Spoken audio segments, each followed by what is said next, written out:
Today I am talking to Wieland Hoban, one of the composers featured on that concert. Wieland, nice to see you again. Hello. Hi, Eduardo. So, first of all, your birthday was yesterday, right? So, happy birthday. 2 days ago, yeah. Thanks. Yes. Alles Gute. I've been wanting to ask you something about your career in general, not only about the piece we are playing from you. Yeah. And it's something that's stuck in my head since we last met at the Academy last summer. There was a concert from our mutual friend, the pianist Pavlos Antoniadis, and he played your piece When the Painting Starts. And that was the first piece of you I've ever heard. And he said something that I really admired. He said, I think Wieland's music is some of the best music of our time. So, yeah. Yes, I was really impressed to hear that. And I wanted to ask you, especially now that it's been your birthday, do you also feel in your career, do you also feel so accomplished? How has your career as a composer exceeded or not exceeded your expectations that you had in the beginning? Or do you maybe feel more like a beginner, or how do you see that? I suppose I find it a bit odd to speak of career for this kind of niche activity, which is of course not something that most of us can live off, but taking it in the sense of the German Laufbahn, so just the course of one's work and development. I'm very grateful to have, met certain musicians, composers, musicologists who, with whom I can connect at an artistic and intellectual level, and Pavlos, of course, is one of those. And some of those have done a lot to support my work and also inspired new pieces. And that's something that his work also reflects, quite apart from my own compositional qualities. In terms of being accomplished, I think that's something that one always has to question. Certainly I questioned it myself, even if one, I guess my first serious attempts at composing in the so-called classical context were when I was 15, right? So that's a while ago, but and obviously over that time I've, developed or refined certain methods or skills, but actually very often just with a new piece, I still find myself questioning the whole thing, because I think when one develops a kind of toolbox or vocabulary, then, if one has a questioning sort of mind, which I do, then even in a situation where you maybe feel quite in control of your tools and your methods, you question the validity or the meaningfulness of using those. So as not to fall in a routine, you mean? Exactly.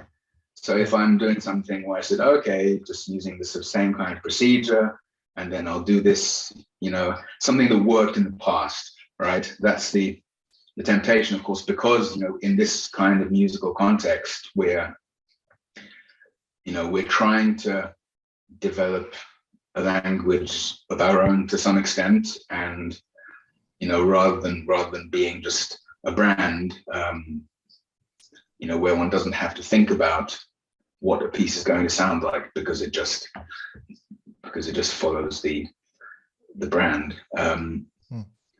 So in that sense, with each new piece, I have to think about recreating what it is that I want my music to be.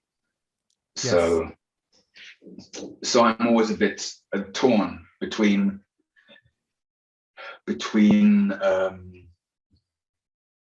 appreciating and relying on that toolbox and also that personal history of things that one has earned and come to experience over the years, and also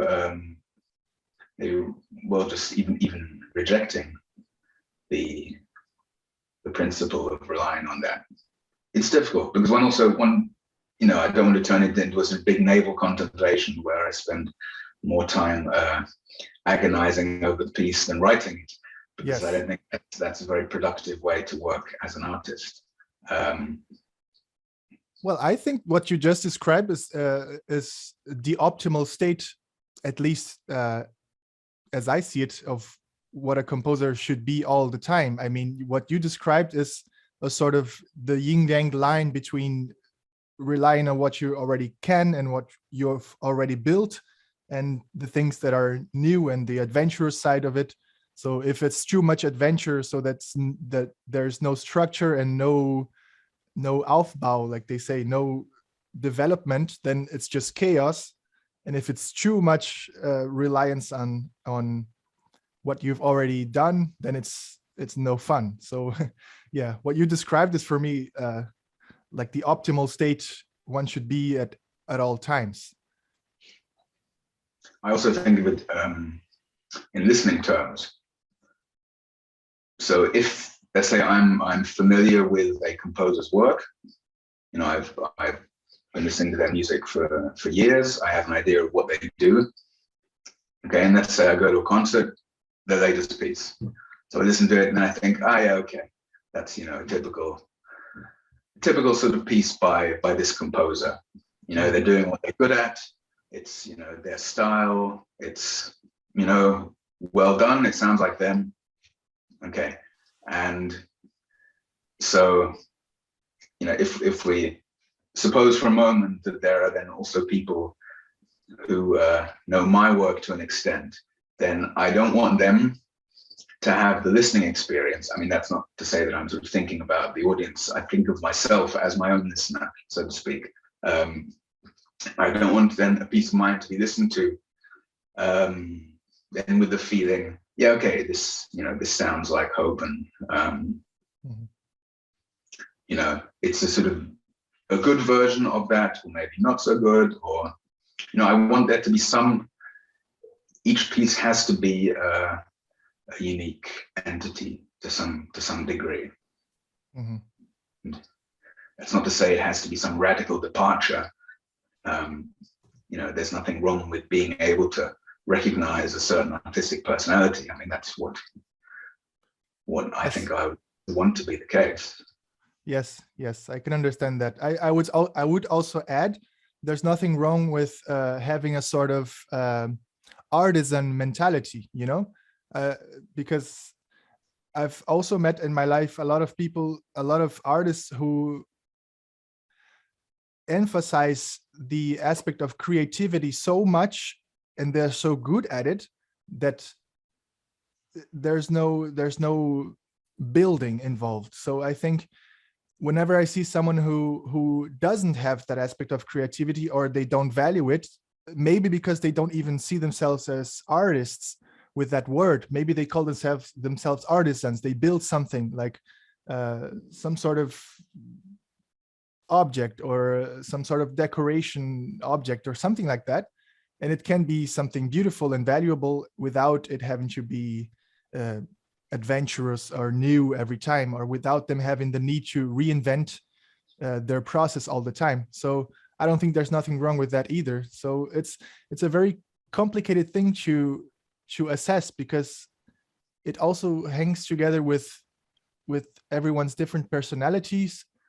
So maybe someone is more inclined to be like that and to work in a sort of structured and monotonous fashion, and someone might be the complete opposite. So it's very hard to judge such things. And what you described is a sort of golden mean between those, no? So it's the dialectic of craft and creativity. This is something that, for example, Adorno wrote about quite a bit last century. Also with reference to architecture, Adolf Yeah. Loos, the architect, for example, he had very much railed against the ornament and the decorative aspect, and then something that Adorno also took up. But then, if you sort of dismiss fanciful things entirely and rely very much on this idea of craft as something that's solid, then that has the same danger, because obviously architecture and new music, a bit of a difference there in terms of like functional relevance. But of course, one can turn craftsmanship into an ideology in music as well. Yes. And yes. I grew up in England, and that's something that I saw there. And then I moved to Germany to study, partly because I saw the German approach to new music as more, I suppose more profound, more substantive, and radical in the original sense of the word, radical, so the root, getting to the root, and not focusing so much on a formal fluency. Huh. Yes. I find really interesting that you've used the word profound, and then you've used the word radical, and you're explaining that the word radical has something to do with roots. Yeah, well, the Latin word radix means root.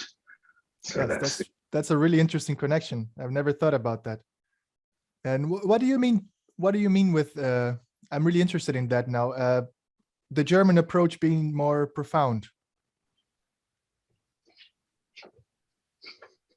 Well, at that time, in my mid and late teens, I was discovering,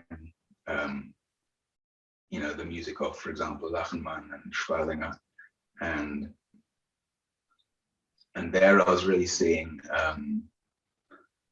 a questioning and a deconstruction of many of the aspects of both new music and music as a whole that remained unquestioned among a lot of contemporary composers at that time in the UK. And of course, also, in the case of Lachenmann, there is always this weight of tradition, which also becomes a restriction as well. I certainly don't identify with that kind of fixation on tradition, but the fact remains that I just felt that there was much more space in German new music culture to really examine the core of music in its production, it's mechanically with the actual instrumental sounds, as well as the reception, the discourse. That's something that drew me definitely more to German new music after having my first experiences in the UK context.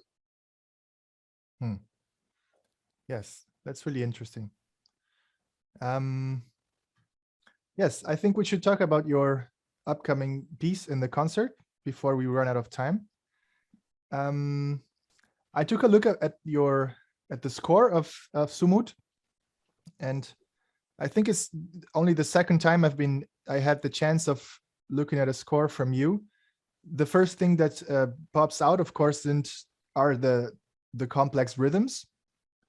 Do you think of yourself, or do you like that your music be categorized with the so-called school of new complexity, or are you more adverse to that sort of categorization? I guess it depends how emphatically people use terms like that. I mean, if one's having a conversation and one quickly just wants to summarize sort of where a person's coming from, saying, oh yeah, this person, he kind of comes from the spectral side of things, this composer, she's more into a kind of postmodern, or or maybe post-Rachmaninian or whatever. Then okay, if it's understood that this is just some shorthand to explain something that's relatively mundane. So if it just means, okay, they're using a certain form of rhythmic complexity and probably also microtonality, then that's fine, as long as one doesn't claim that this says anything very far-reaching about their aesthetic, their artistic language. If people then try to make it mean more and say, oh, this is clearly a member of this school and somehow a kindred spirit of composers X, Y, and Z, then that's a bit much. Yes. If it goes so far as to try to summarize your entire opus with a sort of term, and then that's it. That what you mean? That's what you mean? Yeah. Yeah. That's right. Okay. Yes. And the piece is part of a cycle of 3 pieces, right? That's right. And they have a political theme. That's right. The trilogy refers explicitly to events that took place at the end of 2008, the beginning of 2009, when there was a bombardment for a number of weeks of the Gaza Strip by the Israeli army, bombardment and also ground invasion, leading to the deaths of over 1,000 Palestinian civilians. And the point of departure for the cycle, specific material, was actually an interview with an Israeli soldier who participated in this military operation. And my trilogy is called Rules of Engagement, and this was actually the title that had been given to the video of this interview with the soldier, which was carried out by Breaking the Silence. That's an Israeli NGO founded by former soldiers, which publishes interviews with many soldiers, current and former, to portray the reality of what goes on in the Palestinian territories and the way that the Israeli army operates, because there is a constant war over the discourse of whether the Israeli army operates in a proportional and fair way, or actually in a very excessive and violent way. And these testimonies, which are available in various forms, they're in videos on the internet, they've also been published in written form. They show that it's not at all the case that, for example, in certain cases there are unintended casualties, collateral damage, but that in fact there is a deliberate policy of destruction and oppression, from the smallest level to the highest. So it could just be daily harassment of Palestinian farmers in the West Bank, or it could be just carpet bombing a neighborhood in Gaza, killing many people. And the phrase rules of engagement refers to the conditions determining with a particular military operation what is allowed and what isn't. What people are considered targets, what kind of structures, buildings are allowed to be attacked, destroyed.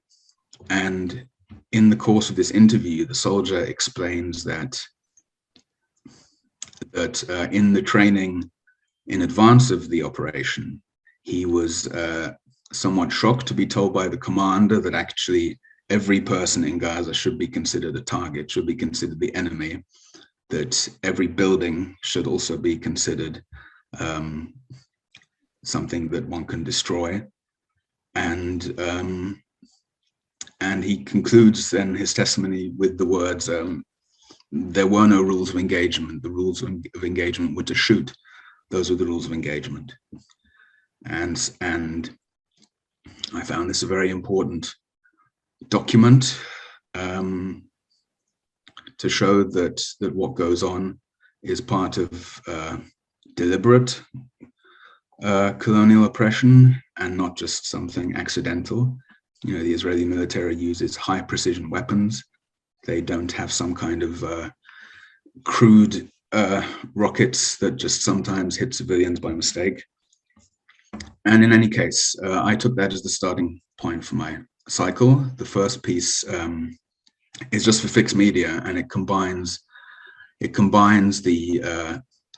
interview, the audio from the interview, along with a spoken translation that I recorded myself, and an array of acoustic samples. So, I mean, it's a so-called electronic piece in the sense that it was made in the computer and edited, but there are almost no synthetic sounds in it. It's just instrumental samples from different instruments. A couple of cases, like a sound envelope was reversed, or a bit of reverb was added, but it's not an electronic piece in the sense that one would normally mean. And so that has the direct documentary level with this interview. And the second piece in the cycle is called Shifa, which is the name of the largest hospital in Gaza City, where many of the wounded and the killed were treated. It was also where two Norwegian doctors were there as helpers, and they wrote a book called Eyes in Gaza, documenting the extreme experiences they had there. And this piece was then, in an indirect way, I also worked in the structure of the book into that. That was for string quartet and fixed media, using for the fixed media, for the playback, using the first piece, but minus the narration from the soldier. So I took a step sort of away from the documentary level, but still while maintaining this context. And then for the third piece now, Sumud, the title, it's the Arabic word for steadfastness, which is very important in the Palestinian context. It's traditionally used as a kind of ideal, really, of just standing up to occupation and oppression. You know, that could be like an act of resistance, or it could just be, you know, the daily resistance of refusing to be driven from your land by violent settlers. You know, so it relates to any of many levels of just trying to continue existing by resisting in some way. And of course, that's if one has followed just the history of the situation in Palestine, then the sumud of the Palestinians, collectively speaking, is an object of admiration for many activists and supporters. And so that's I felt, including yourself, apparently. Yeah, that's true, you know, from my rather easier and more privileged position. But I felt, I mean, it almost felt a bit presumptuous to use that as a title, but I still wanted to do that as a kind of tribute to that ideal. And here then, after taking one step away from the documentary in the string quartet, where we still have the tape piece, but without the narration, then here I then took another step away from it by having only ensemble without any of those sounds from the tape piece. And I was slightly in two minds about that, because one could say that by now moving completely just into the domain of instrumental music without any references, that you might say I've sublimated the political content. It's no longer visible, and that's actually one reason why I want performances of this piece also to have at an earlier point in the program a playing of the tape piece as well, to set the scene. And some of these elements, there are references in the ensemble piece indirectly. So, for example, I use some sounds connected to Arab musical traditions in the tape piece, for example, using the oud, the Arab lute. And there's an indirect reference to that in the use of the 10-string guitar in the ensemble piece, using also a quarter-tone tuning, and also in some of the string and wind writing, a reference to some to Arab modes that are touched on. I mean, I think I avoided any sort of musical exoticism or Orientalism. It's I don't think of it so much as these things don't appear as signifiers, really. I think it's just kind of woven into the fabric of the piece, which I think still sounds very much like a piece of mine rather than some kind of excursion to the Middle East. Yes, yes. Well, thank you for that very detailed explanation. I would really, really like to ask more about that. Our time is unfortunately almost over. Could you maybe try, because I really want to ask this, but it would be probably a very complicated and irritating question to answer. Could you try to summarize the answer for it? Because you said you would not like the political context of it to be the music itself to be stripped of the political context. And I would like to ask you what the thing that you hope to accomplish musically, is it inextricably tied to the thing you would like to accomplish politically with the piece? I suppose that depends on what I want to accomplish politically with the piece. I mean, I mean a sort of not a political accomplishment in the sense of a direct action, like as if you were a politician or an activist, but the effect you were hoping for when you decided to base the piece on that set of historical events. Sure. I suppose there's always a slight tension when you make a piece about something else, especially if it's, a gesture of solidarity with some oppressed people or an oppressed class, because then there's this tension between how much the piece is now about you as your work of art and how much it is about someone else. So in that sense, there's maybe a slight contradiction in that I want the piece to make the listeners aware of something now outside of the musical context, namely what's being experienced by Palestinians in Gaza, but of course also elsewhere. At the same time, of course, I still want this to be my music, and I want it to be heard as such.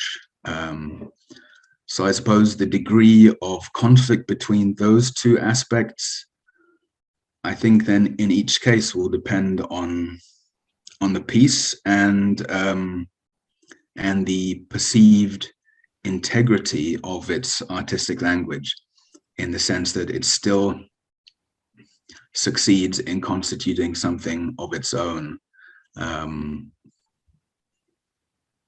while somehow credibly conveying this content to which it's referring. There's no easy formula for that, and that's the whole challenge, right? Yeah, and for the listener, it's also a subjective thing whether one feels that this has succeeded. And it's perfectly possible that maybe a listener will feel, yeah, okay, this is kind of politically important, and that's all very affecting, but this kind of overshadows the piece, and so actually musically it's not so significant because it's dominated by the political content. That's something that can happen easily, and of course the bigger the content, the more it can dominate the work itself. So in terms of wanting to accomplish things, politically speaking, I just want to accomplish a greater awareness among listeners of the ongoing oppression of Palestinians. Musically, I want to just convey in a way that is somehow rich, multifaceted, multi-layered, but also authentic and vital. I want to use my musical toolbox to convey that in such a way that there is a balance between what's mine and what is outside of my narrow frame of this piece. Yes. Okay. Thanks a lot for the talk, Wieland, and thank you for your time. Thank you. Thank you. If you are in the area, please come to see our concert next Thursday, the 16th of June at HMT Leipzig. It's a Thursday, I think. Yes. And we also have another concert as part of the same festival on Sunday, the 19th, where 3 of our members will give work premieres of newly written pieces by the student composers. Don't forget to check that out too. Have a nice evening and see you soon.